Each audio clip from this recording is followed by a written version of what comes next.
All right, hello everyone. I'm here with Simon Vorster, and we're going to do a little interview. Simon will be giving a talk at the upcoming EA conference, October 6th till October 8th here in the US.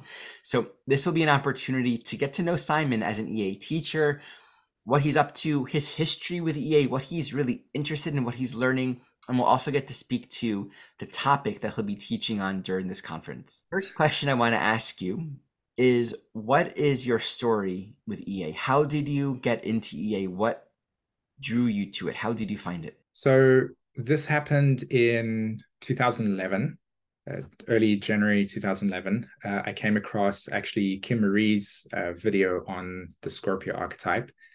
And already at that point, I was be starting to want to take my astrological interests and make it more professional. So I was very, very early at that stage. And I came across this teaching, and she was talking about Jeffrey Wolfe Green and his work on evolutionary astrology. And I was like, whoa, what is this? And there's a very big part of me that wanted to get to a form of astrology that was beyond just descriptions. So this arrived into my life, and I ordered a DVD that came through the post. But then I think it was like 10 months after that I didn't actually return to that. And I don't know how, but it came back on the radar. I think it was an email or something, and I went back into and I just dived into it. And so I found Pluto's books. So I got Pluto 1 and I started reading it with my partner Jen, and we were just like, "Whoa, this is a whole different level of stuff here."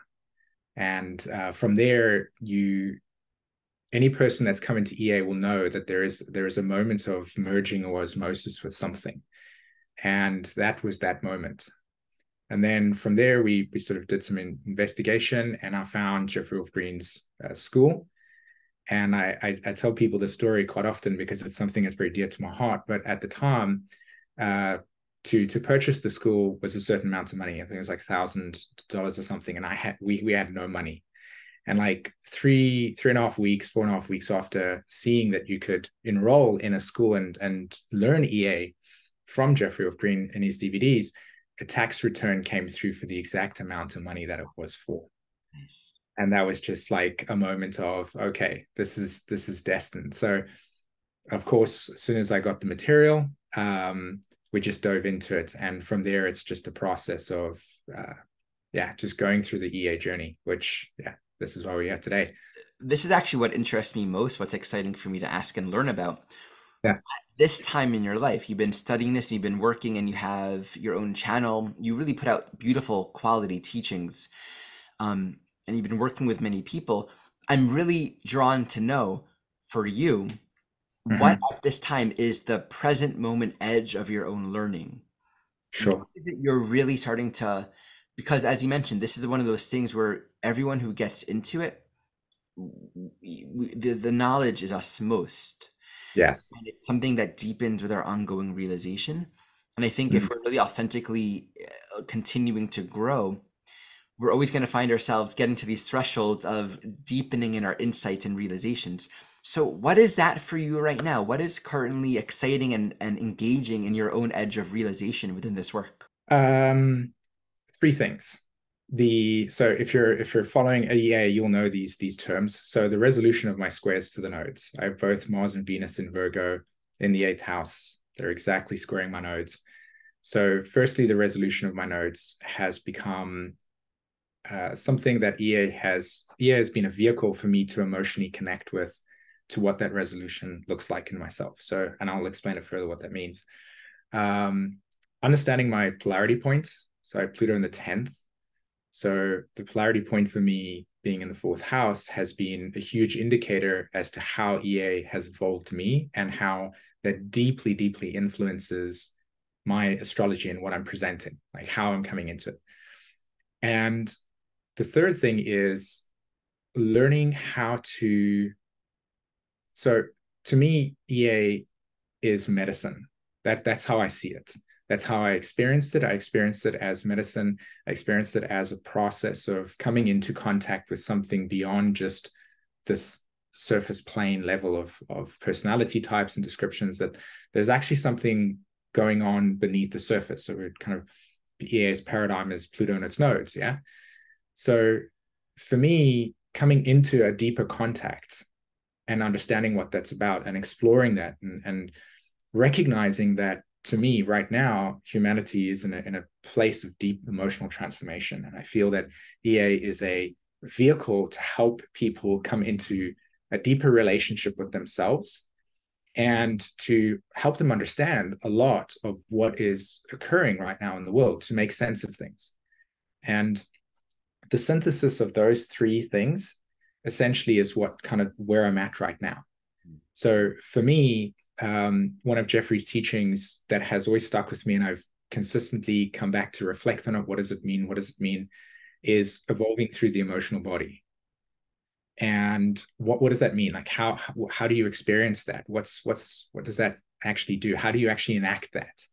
And currently, right now, Pluto in the 10th, its evolution to come into the emotional body is a big deal for me. So what are the archetypes? What's the story that we live when we are connected to our senses, when we're connected to our emotions, when we're connected to what they're telling us? And so educating people through this lens and using EA as a vehicle is where I'm currently at right now. That inspires me in many ways. Let's talk about the conference. Yeah. For everyone watching, we have 15 presenters. This is actually the first evolutionary astrology conference we've ever done online. I don't know if you know this, Simon, but we used to have in-person conferences. The most recent were in 2011 and 2012 in Portland, Oregon, in the USA. I was at both. And that's where I met a lot of the people that we both know. But I mean, the last time that a lot of us who will be at this conference were together was at this live retreat. So it's kind of cool. Many old timers who have been with Jeffrey from the beginning will be at this conference. What is your topic? What will you be talking about, and why is it significant? Absolutely. So I just want to quickly say that I actually have the DVD folder for all of the teachings that happened at that conference, and I remember you did one on the transiting nodes, and that was cool to watch. It's beautiful to see a return of EA and the teachings and the commitment that both you and everybody else is putting together. It's an honor, and for me, that sets the stage actually for how I'm approaching this talk. So for me, I'm going to be talking or lecturing on Saturn's transit in Pisces. And most importantly, the idea behind this lecture is to really convey a few things. One, that how can you as an individual interpret this transit for yourself? So the aim will be to help people come into where this transit of Saturn is landing in their astrology charts, and then how to orientate themselves towards it, giving some agency and some understanding. I feel that's good. And also teaching the fundamental principles of EA. So when looking at Saturn, really explaining what it means to see Saturn as the defining reality, like the structure of reality and how that correlates to that. And also how Saturn speaks to time, and how the past and the future and the present kind of interface with each other, and how this current transit of Saturn through Pisces is impacting us individually and collectively. And something that I'm really excited to do as well, I love the planetary nodes. I'm going to be introducing or bringing in how Saturn and its planetary nodes. So Saturn's planetary nodes sit in Capricorn, South Node, and its North Node in Cancer. So showing us how Saturn itself is actually evolving its own evolution through its South and North Node, and bringing that information to us as well. So very excited about that. Let's talk about this a little bit. I find Saturn and Pisces for many students often feels intangible. Looking at conditioning, time, space with Pisces, the unconditioned. So how would you speak to the evolutionary intention of this archetype? What's happening when we put that planetary function, which is all about conditioning, in that which cannot ever be thought of in that way? The way that I'm going to approach it, and I'm still in a deep researching process, is I'm going to bring in Jeffrey's conversation around how he would talk about consciousness, and he would use the glass of water as a way to understand the glass of water is Saturn, consciousness being Neptune, and so consciousness takes the form relative to the glass, right? And so it's very malleable, and it moves like that. So in this sense, also including Pluto's transit through Capricorn, we've had that since 2008. I think this is a huge piece of the puzzle that informs the specific context of Saturn through Pisces. It's not just any Saturn through Pisces transit, that there's context here. And so if you think about Pluto's transit in Capricorn and what it's been doing for us as a collective, and then understanding, to me at least, that the context of this Saturn through Pisces, I know there's going to be some more information here, but Neptune has also been there for a long time. Neptune's been in Pisces. So when I see these outer planetary transits moving through these signs, and then I see Saturn coming along, to me, this is a huge culmination signature. Right? It speaks to a huge culmination signature. So what I see in reality is different civilizations, so the West, how the East will be dealing with this, different cultures coming into what I would say Saturn, right? Time. It's like everything has run its course. The structures that were defined before have reached a senescent point. They've come to a point where they are now becoming outdated. They're feeling archaic. And so we as human beings have evolved since when these institutions in our societies and structures have been formed to hold consciousness, the collective consciousness. And I'll try and make it a bit more tangible. If you take an institution that houses a certain idea of truth, right? At some point, that institution has to be Aquarius. It has to be reinvented in terms of its ideas. Maybe there needs to be a conversation around how the ideas that were formed a long time ago have become outdated. So I see Saturn through Pisces, along with Pluto and Neptune, as a collective culmination of the way that we have, as a plane, as a civilization, as an entire Earth dimension, understood ourselves from the past. And that's coming into play right now for us. And we're meeting our past and we're seeing, oh gosh, we have changed. You know, a simple example would be a banking system, Saturn, okay, structure, institution. I think it was like 2 or 3 months ago, there was a huge issue where 2 banks or 3 banks had collapsed because money was taken out too quickly, and they didn't actually have the financial backing to be able to support the customers. And what was really profound about that, Saturn in Pisces, right, was that people, say 50 years ago, when they came to the bank, they walked down to the bank and they would say, okay, I'm going to take out my money. But today we have internet banking. We have a far more rapid way of making choices. And so by us making choices in such a rapid way, and then interfacing with a structure that has not caught up with where we're at in terms of our current structure, we're met with decay. We're met with where our institutions and our structures no longer can support where we are at. And so there's that conflict between Saturn showing us that we no longer can evolve in these structures because they are becoming archaic. They're being revealed as them being senescent. They've run their course. And so we will watch the decay of this. And at the same time, my sense of it as well is that we will also come into, what do we do now? How do we rebuild an entirely new set of structures that meets the current way that we see reality? And part of that, I think, especially with Saturn through Pisces, is we don't know. we're still in that chaos moment of culmination. I think that when Neptune and Saturn enter Aries, which is when they actually have their conjunction, we will start to reorientate towards something new. You speak about the banks, and Yeah. what the insight that arose is, oh, this is a totally it's a sandcastle, because what banks do is they loan money they don't have. Right. Right? It's like they just invent, sure, you know, and it's based on the hopes or the premise that someone won't take out a whole bunch at once, revealing the illusion. So all of these structures that, if you just really think of a good looking sandcastle, I mean, it looks great. They got shiny windows and they wear suits, and the whole system itself is a really well designed illusion, but it's still an illusion. So just the broad awareness of that, how so much of the institutions and the structures that we've been living within, I can see how Saturn and Pisces, and I imagine as it completes its cycle with Neptune, will really just be dissolving, and that's hard, right? That's hard for so many of us that have been dependent upon these structures for our stability, but there's no stability in truth in them. Yes, I love that, because what you pointed out, which I feel could be what I was saying could be summarized in a sentence, really, based on what you shared, was that the entire collective is coming into a disillusionment, Mm. Saturn reality, right? And we need to confront the parts of ourselves that we've had to buy into illusions and ideals and dreams. So the American dream is something that a lot of people are coming into disillusionment with.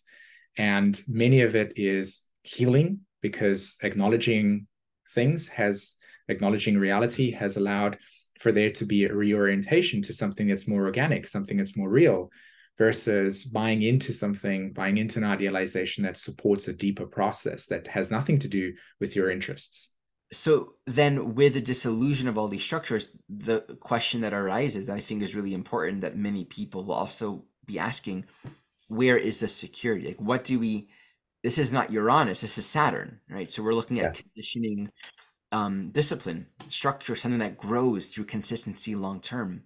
Yeah. Do we replace it with? How do we move beyond what can feel sort of anarchistic at a certain point and actually Yes. feel stable and grounded?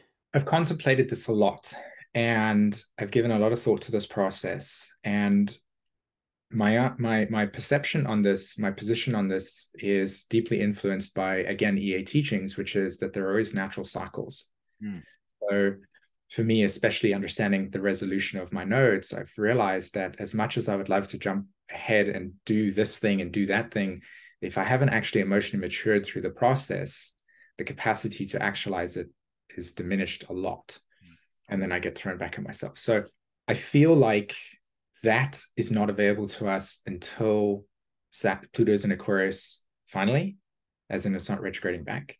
I feel that that will only be available to us once Neptune and Saturn enters Aries, because by that time, we will also have a tremendous amount of integration from Chiron's transit in Aries, as in the Pluto Libra generation are deeply coming into the healing of their generational story. And that will create the necessary collective consciousness and orientation to begin addressing what Neptune in Pisces and Saturn in Pisces has essentially left us with. And I can have a very edgy outlook on this process. And I suppose maybe, yeah, I feel that it's good for me to look at it through that lens of, this is what I see is actually there versus what I would want it to be. And I feel that, yeah, and I feel and see that there right now, especially with this new moon that's just happened, right, where it's Venus retrograde in Leo and it's squaring Uranus, and it's in a time where we also have Pluto retrograding back into Capricorn. It's been there for some time. I feel that for all of us, we are working through some deep Plutonian emotional dynamics, and that right now we're actually in the final boss stage. We're like working through the deepest emotional security and establishment that we can find within ourselves. Because to me, Saturn transiting through Pisces and what will leave us with was the need to heal ourselves. Because once we have addressed the deeper parts of ourselves that have been fragmented relative to the previous cycle, we won't be able to know how to navigate ourselves going forward. Mm-hmm, mm-hmm. And there is a line that I read in the EA Forum 2012, 2013 that really struck with me, and it's really, really deep within me in some way. I don't understand why, but I understand it better now, which is that it was said that when Pluto enters Aquarius, half the culture will be working through their trauma, and half the people will essentially understand the Aquarius signature as in like being able to act like individuate through it. Mm. And it's always stuck with me. How does this work? And now I feel fully understand what that means, which is that Saturn and Pisces will reveal the parts of ourselves that we're in denial with, emotion at the soul level. And it will also reveal where those addictions are and what caused them. So if we're conscious of that process and we're allowing ourselves the Neptunian healing balm, we can reintegrate psychic drift, the parts of ourselves that have been like broken apart because of patriarchal consciousness or trauma in our lives or suppression of XYZ. So to me, I feel there is a binary with Saturn. It can displace us completely and overwhelm us, and we can just isolate and go back into more of that dream state. But for those that are conscious in this process and are doing that work, they can really come into some holistic healing within themselves, setting the stage for being able to move forward with Pluto and I Aquarius. really appreciate that. And one wisdom that I'm hearing from your answer is just the respect of the process. Yes. That you're speaking strongly to this recognition of, well, there are cycles here, and really things really won't start to truly change, because you can't separate Pluto and Capricorn from Saturn and Pisces until we have this ingress solidly, which is like a good year or two from now.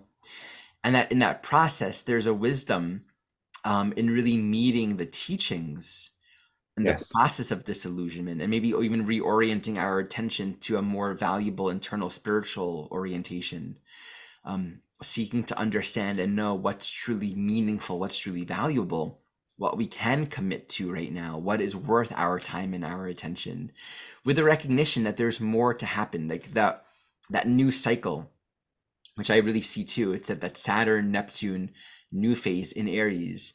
It's clear as day. That's a very Yeah. strong signature for movement, and Yeah. we're not there yet.